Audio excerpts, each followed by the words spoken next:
Bonsoir, bienvenue à vous en direct, votre émission pour aller plus loin ce soir sur une séquence ravageuse, un feuilleton judiciaire, politique et médiatique, les suites autour de l'affaire Pénélope Fillon.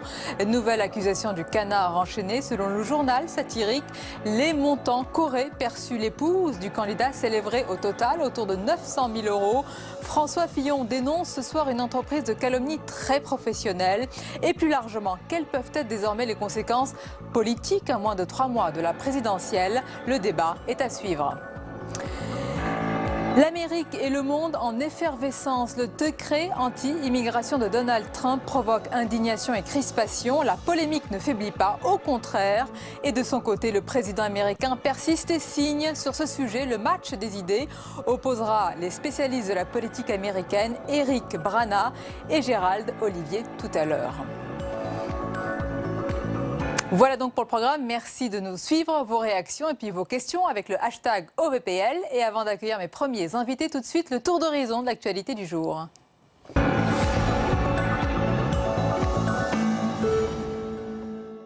Des parlementaires socialistes prennent leur distance avec le vainqueur de la primaire de la gauche. 17 d'entre eux, issus de l'aile droite du PS, ont signé aujourd'hui une tribune publiée dans le journal Le Monde. Ils expriment leur refus de faire campagne derrière Benoît Hamon et souhaitent exercer leur droit de retrait de la campagne présidentielle. On ne met pas en cause la personne de Benoît Hamon, avec lequel moi j'ai travaillé sur des sujets internationaux. Mais son programme n'est pas acceptable, n'est pas vendable. 5 députés socialistes ont d'ores et déjà rallié Emmanuel Macron. Moi je souhaite que le maximum de gens rejoignent Emmanuel Macron. Parce que je pense qu'il y a derrière lui aujourd'hui une dynamique de renouvellement. Une peur que ça devienne la rue de Solferino, le siège du Parti Socialiste numéro bis. En aucun cas, le mouvement En Marche ne peut être mis sous tutelle par quelque parti que ce soit. Pas plus le Parti Socialiste qu'un autre parti. Benoît Hamon doit rencontrer François Hollande demain avant d'être officiellement investi dimanche. Front National. Marine Le Pen doit rembourser 300 000 € au Parlement européen avant ce soir. L'eurodéputé est accusé d'avoir rémunéré avec des fonds européens 2 assistants parlementaires qui n'auraient en réalité travaillé que pour son parti en France. La présidente du Front National nie les accusations et refuse de payer. Résultat, le Parlement européen devrait lui prélever la moitié de son salaire et de ses indemnités journalières jusqu'au recouvrement complet des montants détournés. En France, le mal-logement s'enracine en France. En 10 ans, le nombre de sans domicile fixe a bondi de 50%.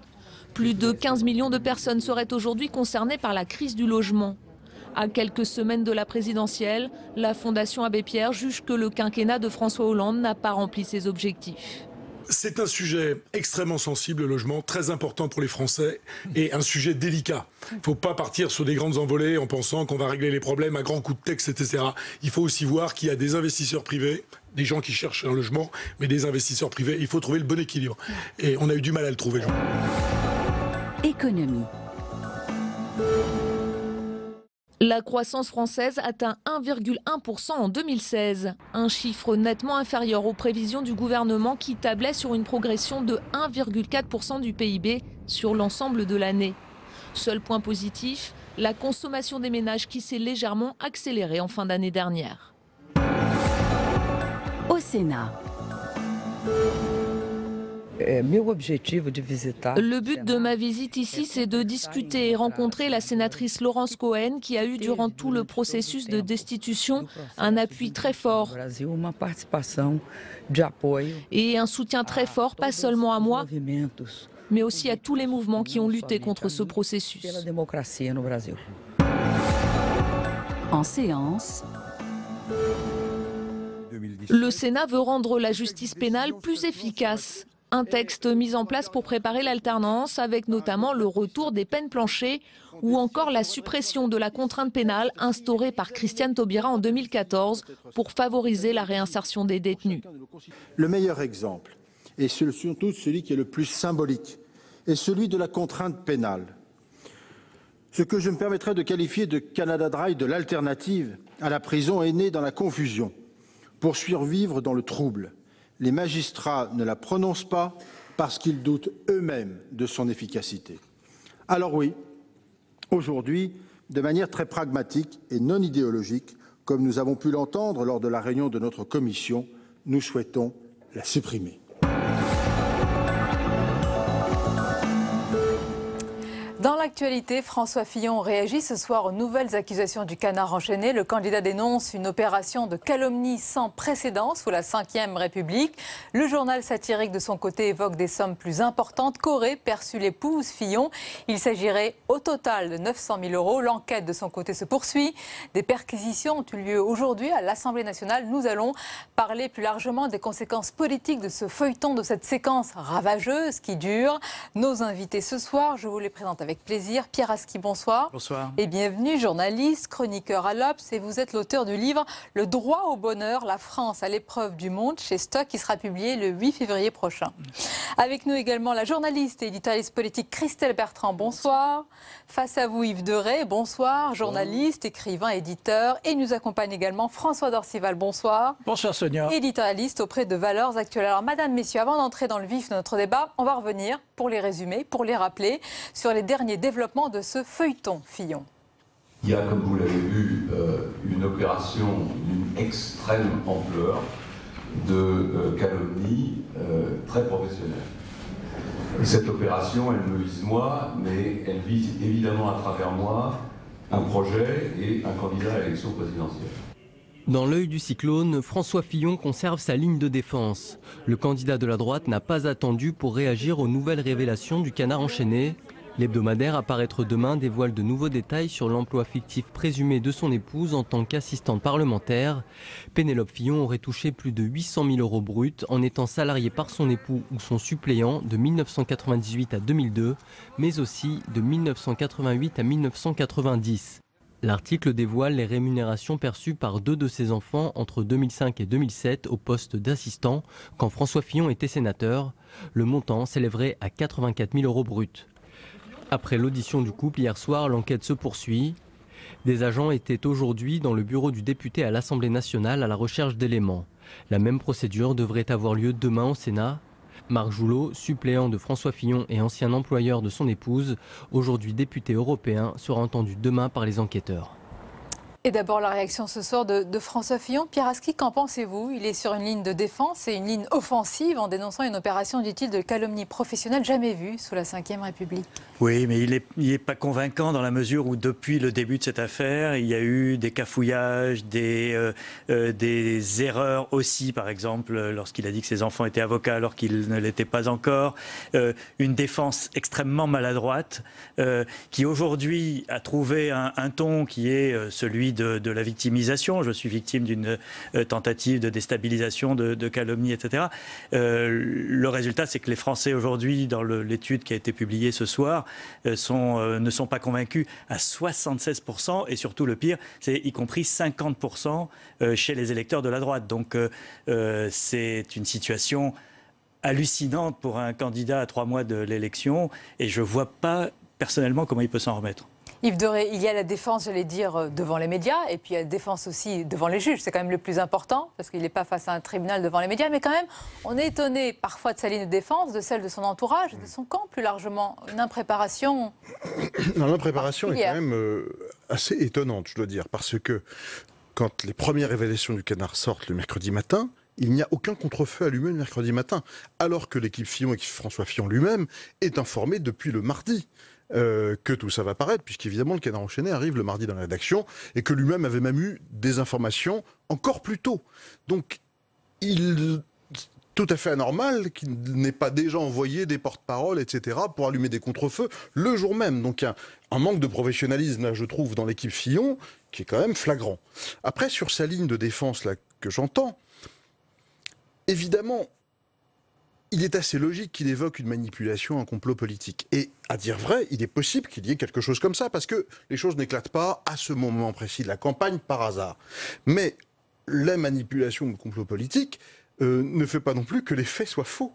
Et en l'occurrence, là, ce qu'on lui demande, c'est pas de nous expliquer qu'il y a un complot, parce que ça, on l'a un peu compris, que cette opération est sans doute déclenchée par des gens qui y ont intérêt, mais ce qu'on lui demande, c'est de nous faire la vérité, la transparence, et ça il le fait pas, il veut pas le faire, et en fait il peut pas vraiment le faire, parce que c'est vrai que l'emploi de sa femme a l'air effectivement difficile à démontrer, ou alors c'est une attachée parlementaire du 19e siècle, c'est-à-dire à l'époque où il n'y a pas de mail, où il n'y a pas d'ordinateur, où on se promène dans la rue, on parle aux gens, on prend des petits mots, etc. Mais on dirait que les nouvelles technologies ne sont pas arrivées chez Madame Fillon, alors que son mari est un geek. Hein, il pilote des drones, n'est-ce pas? Donc voilà, c'est un peu cocasse. Christelle Bertrand, il y a ce dont on va parler, on va détailler la défense et toutes les conséquences politiques. Et puis il y a la réalité, c'est vrai qu'on vit une crise politique majeure. Là, à moins de 3 mois de la présidentielle, c'est inédit. Majeur, et c'est quelque chose d'absolument dramatique pour ces électeurs qui sont allés voter à la primaire en se disant qu'ils allaient choisir le futur président de la République. C'est un effondrement magistral. Les députés, ce matin, racontaient aux journalistes les remontées du terrain qu'ils ont entendues pendant tout le week-end, des lecteurs complètement déboussolés, qui disent d'ailleurs pas on va se reporter sur le Front National, un peu sur Macron, mais ils disaient surtout qu'ils vont aller s'abstenir parce qu'ils avaient aussi voté pour François Fillon, parce que effectivement il incarnait une ligne de probité, d'honnêteté, il avait défendu ça pendant toute sa campagne. On entend aussi le clan de Nicolas Sarkozy dire on a été éliminé parce qu'il nous a attaqué justement sur les affaires. On se souvient de cette phrase sur le général de Gaulle. On imagine le général de Gaulle mis en examen et finalement c'est lui qui va peut-être nous faire perdre à cause de ses propres affaires. D'où la question sous-jacente aujourd'hui, et on y reviendra sûrement, portée par quelques députés, mais qui sont plus nombreux que ceux qui veulent bien le dire publiquement, du candidat alternatif, d'une candidature alternative à celle de François Fillon. Bien sûr, on va en parler. François Dorcé-Valresson sur ce qui s'est passé aujourd'hui, donc le feuilleton qui se poursuit, les nouvelles révélations du canard enchaîné, puis la justice quand même qui travaille vite, des perquisitions à l'Assemblée nationale. D'abord sur ce fait, c'est assez rare quand même, les enquêteurs au sein du Parlement, dans un pays où il y a une séparation évidemment des pouvoirs. Ça nous interpelle tous. Tout est nouveau dans cette affaire, chère Sonia. Tout est nouveau. Yves, il y a un instant, dénonçait le manque de professionnalisme de l'équipe Fillon qui aurait dû réagir le mercredi matin alors qu'il connaissait les informations qui étaient en train de paraître dans le canard enchaîné. En revanche, il faut souligner le très grand professionnalisme du parquet financier qui, lui, dès le jeudi, le lendemain de la parution, dans le plus grand secret parce que nous n'en savions rien, était en train de perquisitionner déjà à la Revue des Deux Mondes, avant ensuite de perquisitionner hier à l'Assemblée nationale, mais en même temps aussi d'auditionner, et à sa demande, et là encore dans la plus grande discrétion, François Fillon et son épouse hier, mais demain ce sera son député suppléant d'autrefois. Et j'ajoute des perquisitions qui sont annoncées au Sénat. Absolument, tout à fait. Et tout cela se poursuit avec beaucoup de méthodes. Alors il y a 2 hypothèses qui peuvent d'ailleurs se rejoindre. La méthode est-elle faite pour que je dirais que la justice tranche suffisamment vite pour ne pas interférer dans la campagne présidentielle, ou bien, au contraire, il s'agit de quelque chose de très bien inscrit et de très politique au début d'une campagne présidentielle et dont le feuilleton va durer encore des semaines. Ce qui est sûr, Pierre Aski, c'est que ce soir, enfin depuis quelques jours déjà, le sort, j'allais dire le destin de François Fillon, il est entre les mains de la justice, il ne lui appartient plus. Il est entre les mains de la justice et en même temps, je pense qu'il est aussi entre les mains de l'appareil du parti. Parce que si le feuilleton dure, est-ce que les Républicains vont avoir un candidat avec cette épée de Damoclès pendant des semaines, peut-être pour le voir tomber à un moment où ça sera trop tard pour nommer quelqu'un d'autre, ou est-ce qu'il ne vaut pas mieux trancher tout de suite? Et quand on parle avec... dans l'anonymat le plus complet, parce que personne aujourd'hui ne veut manquer à la solidarité avec le candidat, mais quand on parle avec les Républicains, il y en a beaucoup qui pensent aujourd'hui, qui réfléchissent en tout cas de manière très très précise au fameux plan B, c'est-à-dire un candidat de substitution. Il y a déjà des noms qui circulent, que ce soit celui de François Baroin ou le président de cette noble institution où nous nous trouvons, donc Gérard Larcher. Donc ça veut dire qu'on est déjà passé à l'étape d'après, à un moment où on estime que François Fillon est, comme on dit, cramé. Comme vous le dites, ils le font en off, pas officiellement. On va justement entendre la réaction de l'un des proches de François Fillon, ancien ministre, Gérard Longuet, qui dit qu'il n'y a pas de plan B. On l'écoute. Il n'y a pas de plan B. Il n'y a pas de plan B parce que 4,5 millions d'électeurs se sont décidés pour un homme, pour un programme, pour un projet, pour une attitude. À cet instant, et je tiens à le dire avec force, François Fillon est un parlementaire à l'image de tous les autres parlementaires. Si on doit dire les parlementaires doivent vivre autrement, s'ils doivent être des moines, s'ils doivent rendre compte à un inspecteur général permanent oui d'accord, c'est une autre république. En tous les cas, ce n'est pas celle que j'accepterai parce que je suis pour la séparation des pouvoirs. Yves Deray, bien sûr qu'on va rappeler la présomption d'innocence, bien sûr qu'on va dire que l'enquête se poursuit et que c'est elle qui va décider, mais il y a tout un aspect moral, c'est peut-être pas le mot, mais éthique qui éclate à la figure de ce candidat et qui peut-être peut hypothéquer la suite de la campagne. C'est ça qui nous intéresse aussi. Oui, alors je crois que morale, éthique, tout ça, je ne suis pas sûr que ce soit ça qui pèse beaucoup pour des hommes politiques qui veulent aussi sauver derrière leur circonscription, qui pensaient accéder au pouvoir enfin. Il y a une génération qui se voyait tous ministrables, etc. Et tout d'un coup, tout s'est remis en cause. Donc je crois que c'est l'instinct de survie politique qui peut les faire bouger à un moment donné. Et en effet, moi je ne suis pas sûr que la justice arrive à trancher dans le temps qui lui est imparti, c'est-à-dire avant la présidentielle, cette question. Je ne suis pas certain. Je pense que ce qui va jouer surtout, c'est effectivement les révélations, jusqu'où elles vont nous amener. Est-ce que François Fillon était dans un système qui faisait que, en tout cas, il cherchait systématiquement des facilités pour agrémenter sa vie, tout en étant toujours en bordure de la loi, c'est-à-dire sans franchir la ligne rouge. Mais enfin, quelqu'un qui est toujours en bordure, ça devient un mandat compliqué à défendre, alors que, comme vous l'avez noté, il se présentait quand même comme le candidat de la rigueur, etc. Donc je pense que l'entourage, à un moment donné, peut mettre une grosse pression pour que le plan B, qui n'existe pas en effet, c'est-à-dire que les institutions, les textes ne prévoient rien dans le cas où le candidat élu à la primaire tombe de son cheval. Donc en effet, il va falloir inventer quelque chose.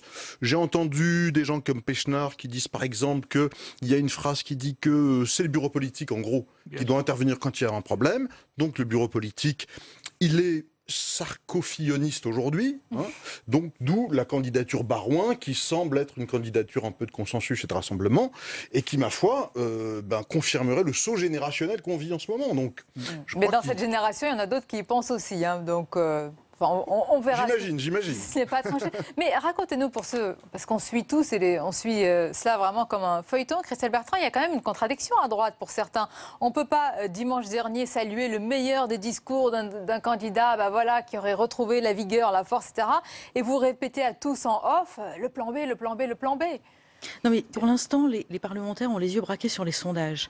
Et ce qu'on me disait ce matin, c'est que le pire finalement, ce serait une solution en demi-teinte, enfin une situation en demi-teinte, où François Fillon décroche très rapidement dans les sondages. Et effectivement, un plan B a déjà été réfléchi, et on y reviendra, où il ne décroche pas, et ce serait presque le pire, mais il décroche lentement. Et il y a une date fatidique qui est la date du 27 mars, qui est la date de dépôt des candidatures officielles. S'il décroche lentement après cette date, c'est dramatique. Donc effectivement, certains députés, on a vu les Sarkozy se retrouver hier soir, réfléchissent à ce plan B, disent le bureau politique ce serait un peu trop restreint pour imposer une candidature face à quelqu'un qui a été élu par 4 millions d'électeurs lors de la primaire, peut-être en Conseil national, peut-être un référendum par Internet auprès des militants. Des noms circulent, mais alors le gros problème, c'est que personne n'arrive à se mettre d'accord sur ce nom. Donc François Barouin est une hypothèse qui a été effectivement avancée, mais à laquelle Alain Juppé pourrait s'opposer parce qu'on sait qu'il y a un antagonisme fort entre les deux. Le nom d'Alain Juppé est avancé par ses soutiens, mais on sait que là, ça pourrait être le camp Sarkozy et peut-être le camp Fillon qui pourrait s'y opposer. Et tout le monde me dit, mais si on arrive avec plusieurs noms, c'est horrible. Parce qu'on se relance. Lui-même a dit non. Définitivement, il n'irait pas. Ses proches disent sur le moment, tout le monde vient le chercher. Voilà, on ne sait jamais. Sur le moment, il ne pouvait pas dire autre chose, mais quand vous dites plan B, il ne faut pas penser à B comme Bayrou, mais peut-être que lui y pense. Non, mais c'est une transition toute recherchée et trouvée, parce que je voudrais juste que vous écoutiez ce qu'a dit François Bayrou, qui fait des petits pas vers une candidature, mais comme à son habitude, il ne franchit pas vraiment le pas. On l'écoute, il était aux 20h de TF1 ce soir. Je sais une chose, c'est qu'il y a un trouble énorme parmi les Français. Et un trouble autour de deux interrogations. La première de ces questions, c'est est-ce que la loi est la même pour tous? Est-ce qu'il y a une loi pour les puissants, ceux qui ont le pouvoir, et est-ce qu'il y a une loi pour ceux qui n'ont pas ces avantages? Et si la loi n'est pas la même, c'est impossible. Il y a une deuxième question, c'est quand on demande des sacrifices aux gens, est-ce que les sacrifices sont équitablement répartis? Ou bien, est-ce que, comme ils le soupçonnent, on demande des sacrifices à ceux qui ont le moins d'avantages et on préserve ou on renforce les privilèges de ceux qui en ont le plus? Bon. Et ça, c'est un argument terrible. Oui, François Dorcival, demander des sacrifices aux Français quand on semble avoir accordé des privilèges à sa famille. Mais ce serait mieux vu, dit par Benoît Hamon ou Jean-Luc Mélenchon que par François Bayrou. Parce que les deux arguments qu'il emploie sont deux arguments pour torpiller, mais alors là, en plein visage, François Fillon, qui est aujourd'hui lui-même l'objet de la campagne qu'il a décrite, en effet. François Bayrou est dans la situation la plus délicate qui soit. C'est d'ailleurs la raison pour laquelle il ne se déclare toujours pas. Toujours pas. Plus il attend, plus sa campagne sera compliquée. Et parce que pour le moment, celui qui profite de tous ces événements et du chaos qu'il vient de décrire, c'est son concurrent. Enfin, virtuel concurrent, puisqu'il n'est pas candidat, lui, François Bayrou. C'est-à-dire Emmanuel Macron. Alors, profiter de la difficulté, du chaos qui s'empare actuellement, du chaos moral, de la démoralisation éventuelle, qui s'empare de la droite pour être candidat à son tour, eh bien, je lui souhaite une belle campagne. Et oh là là, il y a des souhaits dont on se méfie, oui.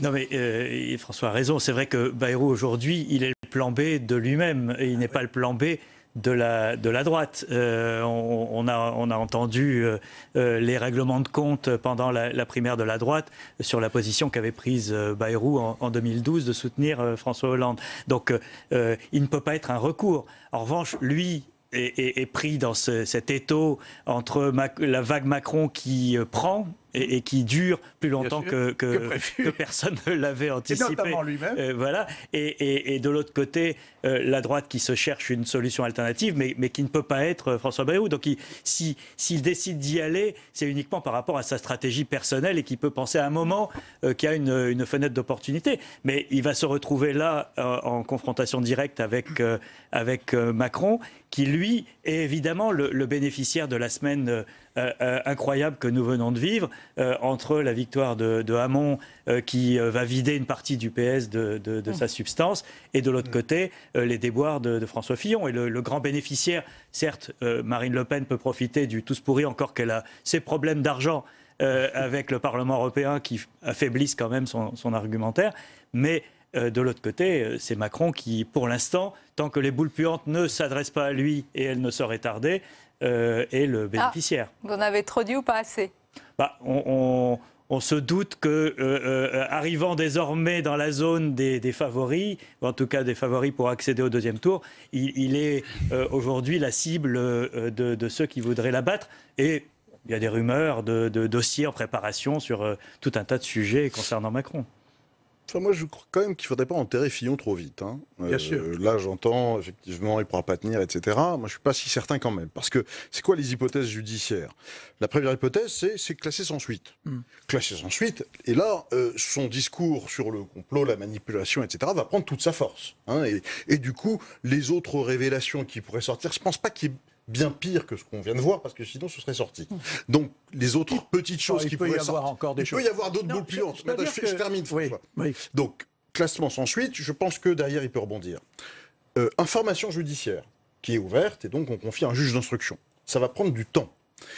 Et là, les choses dangereuses pourraient venir après la présidentielle pour lui. Donc il a quand même tout intérêt à y aller et à gagner, pour être tranquille, parce qu'il bénéficiera d'une immunité. Stratégie Sarkozy dont il s'est beaucoup moqué, mais dont il va tirer profit. Oui. Renvoi devant un tribunal, qui est la troisième possibilité judiciaire, renvoi devant un tribunal, comme cela, un procès qui se tiendrait à 2 mois de la présidentielle, franchement, je pense que ce n'est pas très sérieux. Je pense que la justice ne peut pas à ce point interférer dans une élection présidentielle et dans une primaire avec un candidat élu par 4 millions de voix. Donc, donc il est pas mort, Fillon. Hein, et on découvre quand même un homme qui est carapacé. Et la carapace, on le sait, dans une élection présidentielle, c'est la première des qualités. C'est pas l'intelligence, pas autre chose, c'est la carapace. Et il l'a. Oui, Yves a raison naturellement, c'est que tout repose entre les mains et sur les épaules de Fillon. Ça, c'est vrai. Quand on dit, par exemple, aujourd'hui, nouvelle révélation du canard enchaîné, non. C'est faux. Il n'y a pas de nouvelle révélation. C'est sur le montant. C'est simplement le montant qui est corrigé parce qu'on a ajouté de nouvelles années de rémunération de Madame Fillon. Le point central, il n'y en a qu'un qu'il faut démontrer, et c'est le sujet, c'est y avait-il emploi fictif ou pas? C'est le seul qui doit être tranché par la justice. Pour le reste, y aura-t-il de nouvelles révélations, entre guillemets, par le canard enchaîné? C'est possible. D'ailleurs, dans l'entourage de Fillon, on se dit il peut y avoir d'autres choses, je ne sais quoi.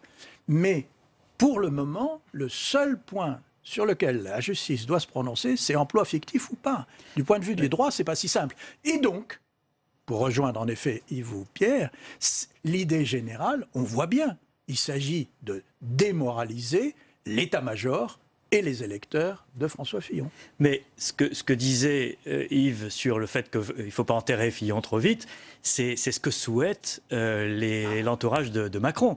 Parce qu'il préfère avoir un Fillon blessé et consacrant une grande partie de son énergie à se défendre face à un processus judiciaire qui va durer des semaines, plutôt que d'avoir un remplaçant immédiatement qui aura le temps malgré tout de se mettre en état de marche. Pas que l'entourage de Macron, l'entourage de François Hollande qui s'apprête peut-être à soutenir Benoît Hamon ou Emmanuel Macron, on ne sait pas. Voilà, on sait pas. Mais effectivement, je voyais Michel Sapin il y a quelques jours qui était plutôt dans un état d'esprit de minimiser l'affaire, de dire bon, mais quand même, il faut pour la démocratie qu'il aille jusqu'au bout. Enfin, parce qu'effectivement, donc c'est la stratégie de l'usure. Parce qu'il a été élu par 4 millions d'électeurs. Enfin voilà, à ce titre-là.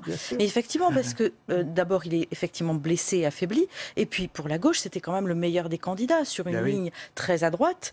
Si l'un des candidats qu'on a évoqué pour le plan B vient à être le candidat de la droite, Emmanuel Macron et même Benoît Hamon sont un peu plus ennuyés. Parce que ce sera un candidat qui occupe un espace beaucoup plus central, que ce soit François Baroin, que ce soit Alain Juppé, que ce soit, on parle de Xavier Bertrand. C'est un candidat qui... et ça posera un problème à François Bayrou aussi. C'est-à-dire que François Bayrou, lui aussi, a intérêt, finalement, François Fillon reste le candidat de la droite actuelle. Mais on peut comprendre, au vu de tout ce qu'on dit, vraiment le désarroi, j'allais dire, des parlementaires de base. Quand vous dites qu'en off, ou plus en off, finalement, puisqu'ils parlent aux journalistes aujourd'hui, et puis ils savent très bien que leurs propos vont être... C'était le favori, c'était un boulevard face à lui. Aujourd'hui, c'est un cul-de-sac. Ils sont désespérés. Vraiment, je vois une tristesse. Si on peut parler un peu de psychologie, je vois une tristesse à travers les regards de ces députés qui ne savent pas quoi faire. C'est très rassurant ce que vous dites, parce que c'est la même chose chez les députés socialistes. Eux aussi, ils sont très malheureux. Ils ne savent pas vers qui ils vont aller. Pas tous, ils ne savent pas quel est... Certains. Oui, bien sûr. Là, à droite, c'est pas la question qui se pose à droite, c'est on sait qu'il est très risqué de changer de candidat aussi près de l'échéance. Donc, ils n'ont pas envie non plus de se jeter tête baissée dans ce plan B, d'autant, comme on l'a dit, qu'il n'y a pas de candidat évident. Mais est-ce que François Fillon ne va pas enterrer l'espoir qui était... les jeux étaient faits, quoi, quasiment, dans leur tête. Mais attention, vous dites ce soir, pas d'atmosphère de veillée mortuaire politique autour de... Non, mais veillée mortuaire, à mon avis, autour des primaires. Cette élection présidentielle va peut-être être la dernière qui verra des élections primaires, parce qu'on risque d'avoir deux candidats. Vous avez l'air de vous en réjouir, vous n'êtes pas un converti des primaires. Écoutez, je trouve que ces élections primaires qui font qu'on a des candidats qui ont deux programmes, le programme pour la primaire et puis le programme caché qui vient pour l'élection présidentielle qui n'est pas le même, etc. Pas caché, inconnu. Pas Hamon, pas Fillon. Bah, on va voir. Pas Hamon, pas Fillon. Hamon, n'en sait rien, parce qu'il vient d'être élu avant-hier, donc 2 minutes. Et François Fillon, il est déjà revenu sur la sécurité sociale, déjà. Donc, il a dit qu'il allait ça, c'est normal. Et vous verrez. Mais ça, c'est normal. C'est pas là-dessus qu'il a gagné la primaire. La question est que si l'on a, au second tour de l'élection présidentielle, deux candidats qui ne sont pas issus d'élections primaires, donc pas abîmés, au fond, par une élection primaire, comme Macron et Marine Le Pen, par exemple, que valent ces élections primaires? On pourra se poser la question. D'accord. Enfin, il y a 2 mois, on disait Désormais, les élections primaires sont installées dans le paysage pour l'éternité. Des choses ont changé en 2 mois. Il y a un siècle. Ça change énormément. Tout va tellement vite. Mais il y a une question qu'on n'a pas encore posée, Pierre Arskine. On l'a dit, c'est une crise majeure politique. Elle touche quand même un candidat qui était favori à la présidentielle. On s'étonne qu'il n'y ait pas de déclaration au sommet de l'État. Bien sûr, il ne faut pas interférer avec la justice. Mais quand même, là... C'est impossible d'imaginer ce que pourrait dire François Hollande. C'est pas, je pense que c'est pas crédible. Il donnerait le sentiment de se mêler d'une affaire qui est maintenant entre les mains de la justice, et ça serait maladroit. Et 2, il se mêlerait aussi d'une affaire qui concerne le camp d'en face. Et là aussi, ça serait assez malvenu qu'il donne son avis. Je pense qu'il doit suivre ça avec un intérêt et peut-être une jubilation certaine. Et encore, je ne suis pas sûr, parce que ça affaiblit quand même le système politique, la crédibilité du système politique. Il faut voir ce qu'on est en train de vivre depuis 1 an, quand même. C'était ma question. C'était quand même, bien sûr, c'est François Fillon qui est dans le viseur, mais c'est la classe politique qui est ciblée. C'est la poursuite de cette érosion de la crédibilité des hommes politiques dans leur ensemble à travers cette affaire. Surtout de la part, alors c'est là que la responsabilité individuelle des gens est forte, de la part de quelqu'un qui met en avant sa probité. Dans sa dernière déclaration au dernier débat de la primaire contre Juppé, il a dit « Votez pour l'homme de la rigueur et de l'honnêteté ». Mais on peut cette phrase sur De Gaulle, mais peut imaginer De Gaulle mis en examen. On pourrait lui dire aujourd'hui, est-ce qu'on imagine De Gaulle payant tante Yvonne je veux dire, il a donné des armes pour se faire battre d'une manière incroyable. Il a donné des armes pour se faire battre, pardon Yves, il a donné des armes pour se faire battre là, mais c'est pas pour autant qu'il soit malhonnête. L'honnêteté qui constitue le cœur des sondages d'opinion que l'on soumet en ce moment à l'opinion publique, mais on dit est-ce qu'il est honnête ou pas honnête? Mais effectivement, il est honnête. En quoi serait-il malhonnête? Il y a 2 choses. L'honnêteté ou la malhonnêteté sera prouvée par la justice. On l'attaque sur le plan de la morale. La morale est importante. Il y a une exigence de morale depuis un bon moment dans la vie politique française. Oui, mais elle revient toujours au bon moment. Et elle est d'autant plus forte lorsqu'on s'apprête, comme elle n'épargne aucun camp, ni droite, ni gauche. Tout à fait. Voilà. Mais elle est d'autant plus forte, l'exigence de morale, quand on s'apprête à liquider 500 000 fonctionnaires et à mettre en œuvre un programme qui est quand même lourd. Donc là, il est indéfendable. Et les remontées de terrain qu'ont eu les députés ce week-end, c'est les sommes en jeu, en fait. Oui. Les gens sont Alors, sont vous abordez un problème important, parce que vous avez beaucoup de réactions sur les réseaux sociaux. Et Luc Arbib qui vous dit, mais tristesse des députés, très bien, mais ce n'est pas l'enjeu, en fait. C'est surtout notre désarroi à nous. Bien sûr. Parce qu'attention à ne pas parler aussi et puis pour la malchance entre de François Fillon, il y a aussi la simplicité de cette affaire. C'est-à-dire que tout le monde la comprend. C'est pas l'affaire Karachi avec des histoires de rétrocommission complexes, etc., où personne ne comprend grand-chose. Là, tout le monde comprend, quoi. Il a fait travailler sa femme, déjà, ses limites. Cette femme qui a toujours dit qu'elle ne travaillait pas.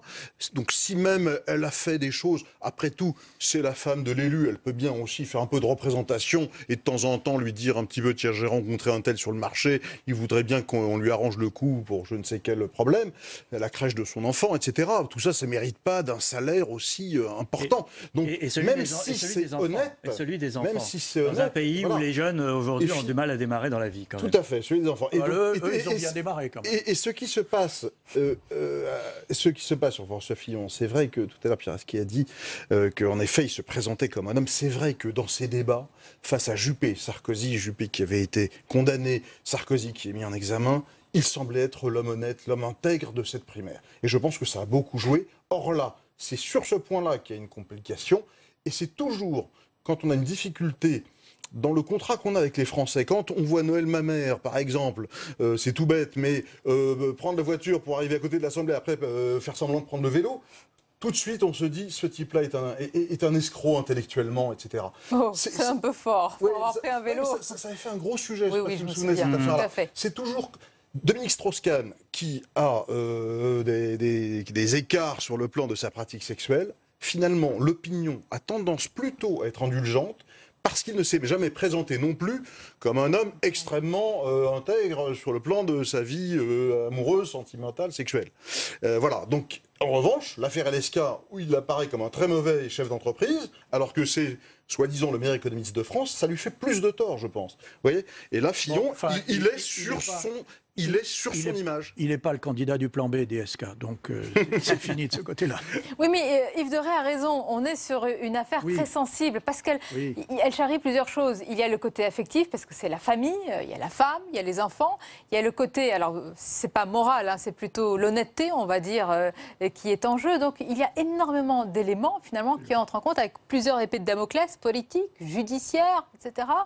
C'est lui-même, jeudi dernier, qui s'est placé entre les mains des juges. Personne d'autre. C'est lui-même qui a dit, si je suis mis en examen, ça fait écho évidemment à sa remarque à propos de De Gaulle et de Sarkozy, si je suis mis en examen, je renoncerai à être candidat. Imaginons qu'il soit blanchi par la justice, c'est-à-dire qu'il n'y ait pas eu de pratique délictueuse dans cette affaire, qu'il soit élu président de la République et qu'il mette en œuvre son programme.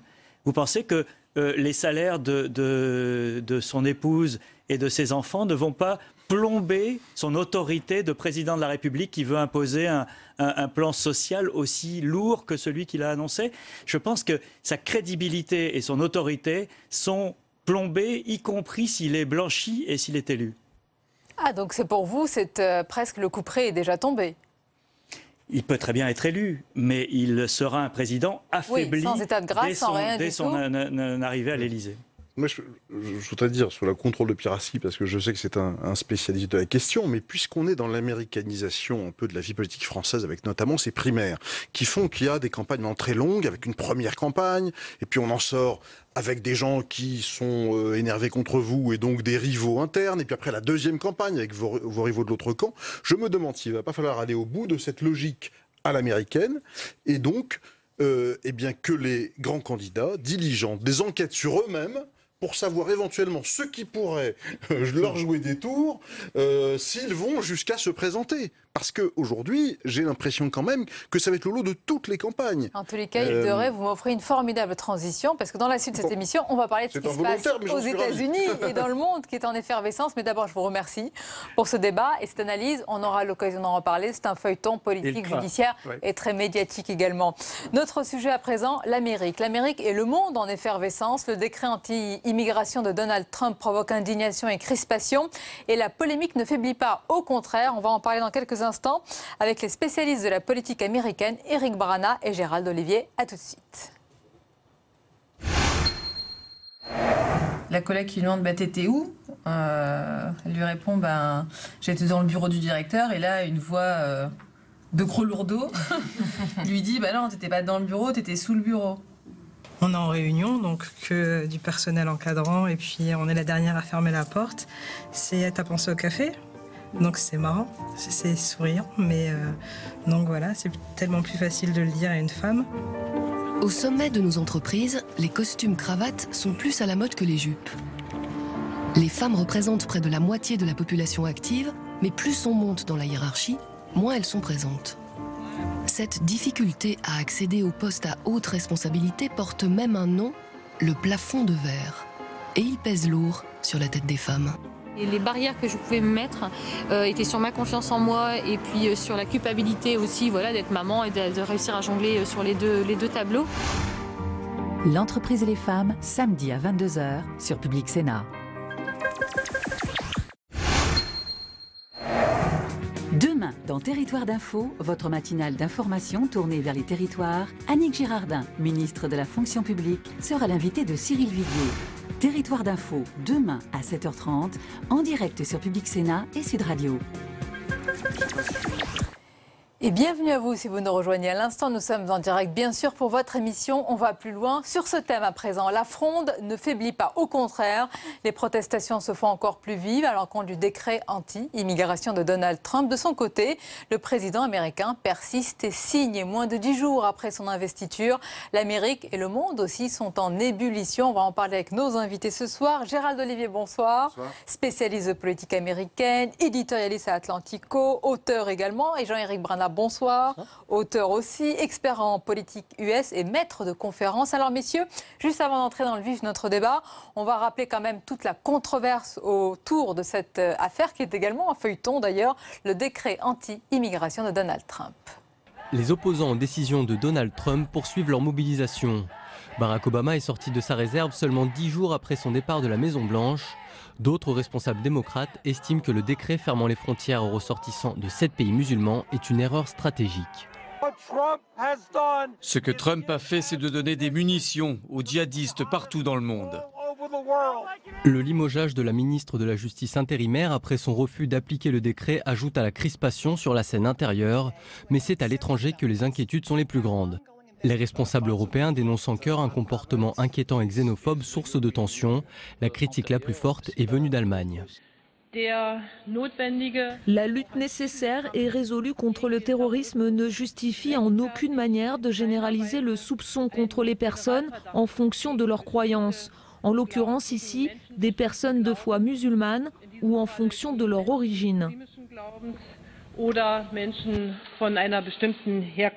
L'Iran, concerné par le décret, a effectué des tests de tir de missiles, alourdissant un peu plus le climat.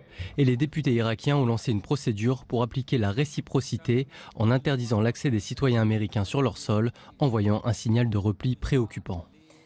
Voilà, protestation, manifestation, controverse, polémique. Gérald Olivier, est-ce que Donald Trump, semble-t-il, a vraiment soulevé un mouvement d'ampleur aux États-Unis et à travers le monde ? Il a peut-être rendu service à ses adversaires, et on reviendra là-dessus un petit peu plus tard, mais j'estime quand même que là, on a une tempête dans un verre d'eau. Vous passiez la déclaration d'Angela Merkel, et c'est une lecture totalement fausse de ce qui vient de se passer. C'est-à-dire que tout le monde a dénoncé le fait que les musulmans soient soudain interdits de territoire aux États-Unis. Ce n'est pas du tout ce dont il est question. Ce dont il est question, c'est de renforcer les frontières, notamment face au terrorisme. Il y a 7 pays qui ont été désignés pour que les procédures d'obtention de visa soient révisées. Ces 7 pays, on les a vus, le Yémen, le Soudan, l'Irak, l'Iran, la Libye et la Syrie. Mais ces 7 pays, ils n'ont pas été désignés par Donald Trump. Ils ont été désignés il y a 1 an par Barack Obama. Ce que Donald Trump a fait, c'est simplement suspendre toute immigration en provenance de ces pays pendant que les procédures sont en train d'être révisées. C'est Obama lui-même qui avait indiqué que ces pays posaient de sérieux soucis. Il y a à peu près 1 an, février 2016, et l'administration Obama n'a fait qu'agir en fonction de cela. En plus, en fonction de ce qu'elle avait annoncé avant, puisque cette mesure-là faisait partie des mesures que Donald Trump avait dit qu'il prendrait dans ses premiers 100 jours. C'est le cas, Jean-Éric Bernard ? Non, la tempête dans le verre d'eau, c'est Gérard Olivier qui vient de la faire. En réalité, qu'est-ce qui se passe ? Il ne faut pas oublier quand même que Donald Trump n'est plus un candidat, il est président. Et quand on est président, on change de costume. Or, Donald Trump ne s'est pas aperçu qu'il fallait qu'il prenne le costume de président. Pourquoi ? Parce que quand on parle en tant que président, la parole porte. On n'est plus simplement un citoyen lambda.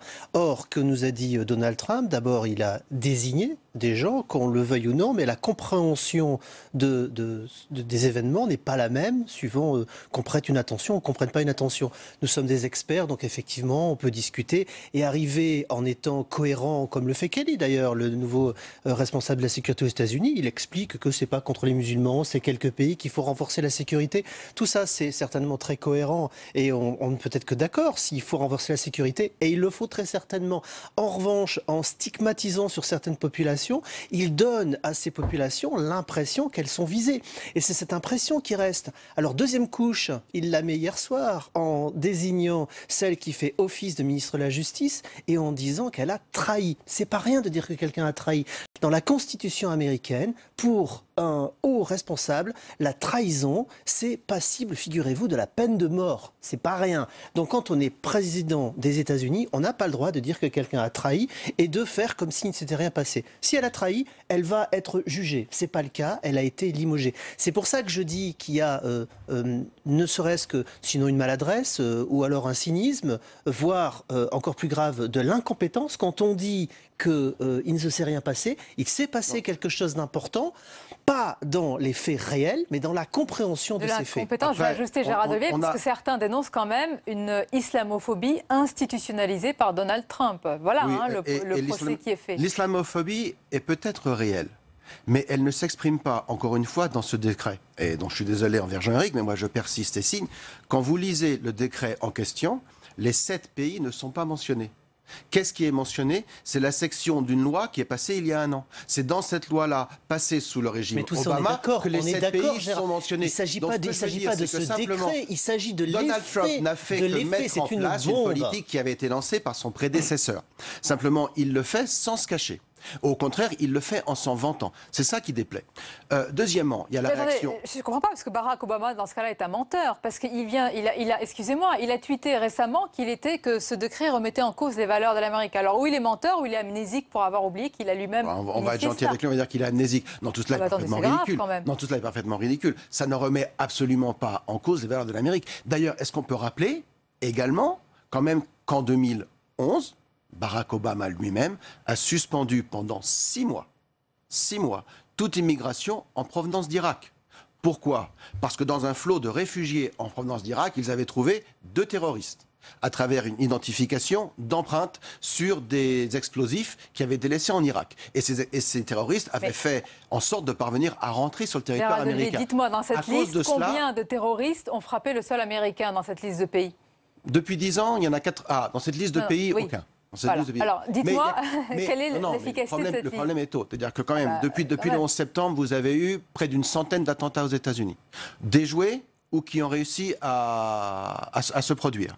Mais sur ces attentats, l'immense majorité, 8 sur 9, je crois, provient d'une population qui est déjà sur place. Ma question est aussi peut-être, y a-t-il discrimination envers les populations musulmanes de ces pays? Évidemment, ils sont en majorité musulmans de ces pays, mais la question de l'efficacité, Jean-Éric Bana, est-ce que vraiment, c'est la lutte contre le terrorisme? J'ai vu un sondage aux États-Unis qui dit que la moitié des Américains ne sont pas contre ce décret. Très bien, mais alors quelle efficacité dans ce cas-là?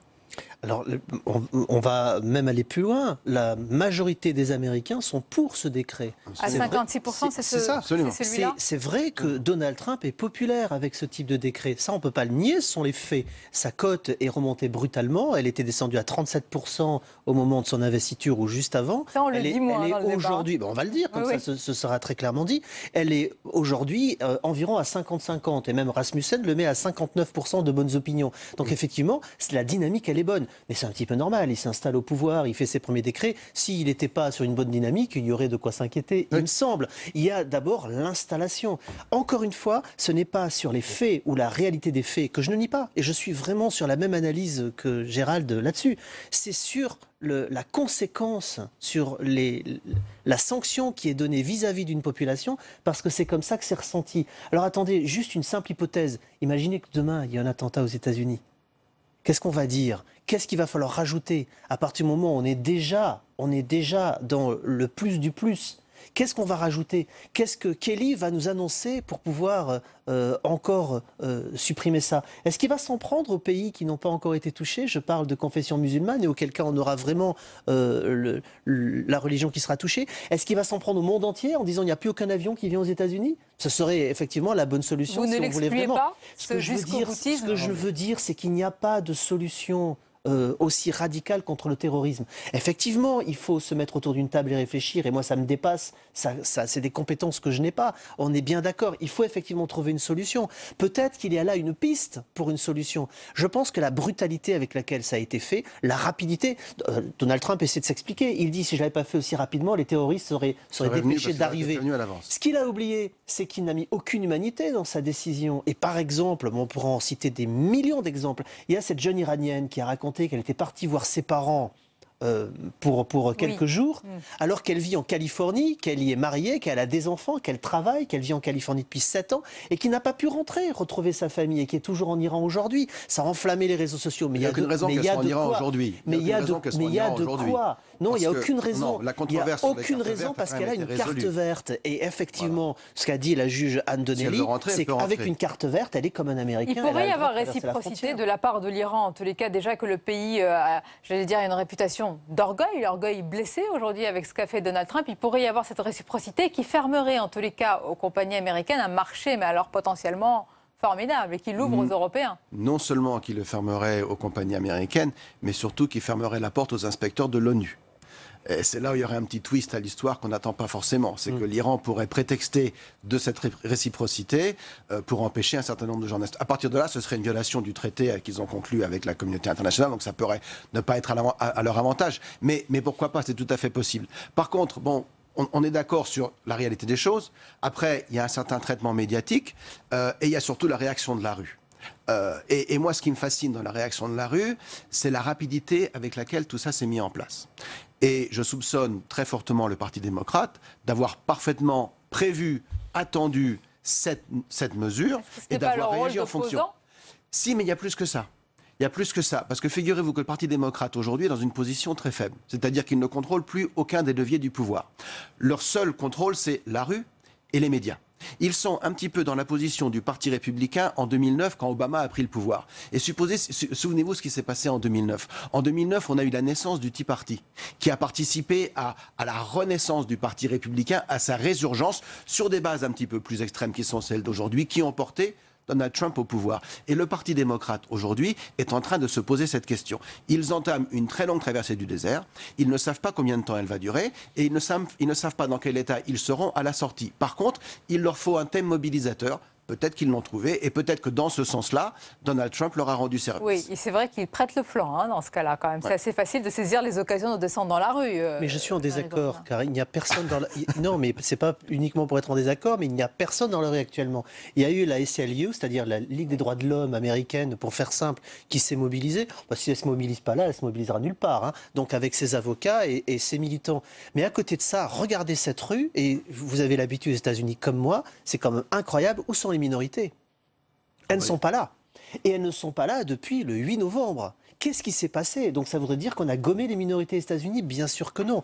Il se passe en ce moment aux États-Unis un phénomène qu'on n'a jamais connu depuis le 19e siècle. Il y a la peur qui s'est installée. Et ces minorités, au début on disait elles sont tétanisées, aujourd'hui elles ont peur, elles attendent. Il y a deux types de minorités. Il y a ceux qui sont arrivés avec un visa, qui ont peur que ce visa soit révoqué. Ceux qui ont une carte verte, qui ont peur qu'il y ait une mesure qui attaque les cartes vertes. Et il y a les autres minorités qui sont attentistes, qui se disent qu'est-ce qui va nous arriver? Alors, vous pourrez me rétorquer que Donald Trump leur a promis du mieux. Il a dit avec moi, ce ne sera jamais aussi bien, vous en aurez tellement marre du bien que vous voudriez que ce soit un peu moins bien. Donc on va attendre, effectivement. Mais moi, je remarque que dans la rue, vous dites qu'il y a beaucoup de monde, c'est très organisé, bien sûr. Hein, tout le monde sait que les manifestations sont organisées par des partis et des groupes, bien évidemment. Mais ils ne sont pas dans la rue. La seule catégorie de personnes qu'on a vues dans la rue jusqu'à maintenant, ce sont les femmes qui se sont mobilisées au lendemain de l'investiture et qui se sont mobilisées en lançant un appel, alors que Donald Trump avait dit maintenant le pouvoir est au peuple. Ben, le peuple des femmes était le lendemain dans la rue en disant... Pas toutes, parce qu'il y en avait d'autres. On a 3 millions de personnes, on ne peut pas dire, mais non, 3 millions de personnes, c'est une manifestation telle qu'on ne l'avait jamais vue. On ne peut pas dire qu'elles n'étaient pas dans la rue. Mais en revanche, elles ont envoyé un message, il faut que nos droits soient respectés. Et c'est ce soir qui a l'écho, puisque ce soir va être choisi un juge, et effectivement, si c'est le juge Pryor qui était... Et annoncé en direct à la télévision. Et annoncé en direct, en prime time, toutes les chaînes de télé vont être là, c'est jamais arrivé encore de cette façon-là. Si ce soir, le juge Pryor était le juge qui sortait, toutes ces femmes seront à nouveau demain dans la rue.